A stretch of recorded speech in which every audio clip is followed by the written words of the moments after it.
There are many examples of the E1 reaction in which the skeleton of the alkene products does not match that of the starter material. In this example, an acid-catalyzed dehydration of a secondary alcohol will result in several different alkenes, two of which arise from carbocation rearrangement. The stepwise mechanism begins with protonation of the alcohol by the strong acid to produce the alkoxonium species.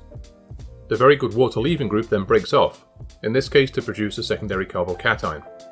If that carbocation is deprotonated by the water solvent, the minor Hofmann alkene is formed. However, a fast intramolecular rearrangement leads to a more stable tertiary carbocation, which then may be deprotonated to give the major rearranged Zaitsev and Hofmann alkenes.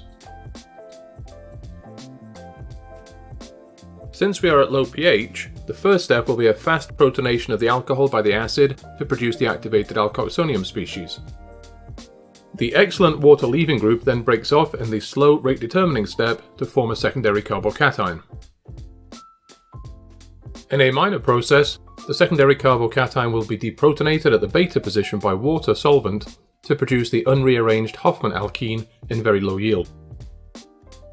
Most of the secondary carbocations, however, will undergo a fast intramolecular rearrangement process through an alkyl migration from the beta position to give the better tertiary carbocation that is stabilized by more extensive hyperconjugation.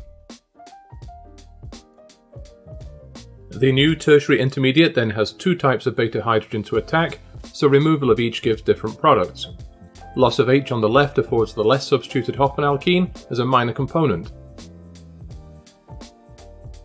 The loss of a proton on the right-hand side of the tertiary intermediate yields the more highly substituted and therefore more stable Zaitsev alkene as the major product. Since this step is reversible, the product distribution represents the relative thermodynamic stabilities of the alkene products. The E1 process is prone to rearrangement events in which an unstable carbocation intermediate such as a secondary cation reorganizes through a migration step to a more stable, typically tertiary intermediate. After the subsequent deprotonation step, the major products are then those in which the carbon framework is different to that seen in the starter material.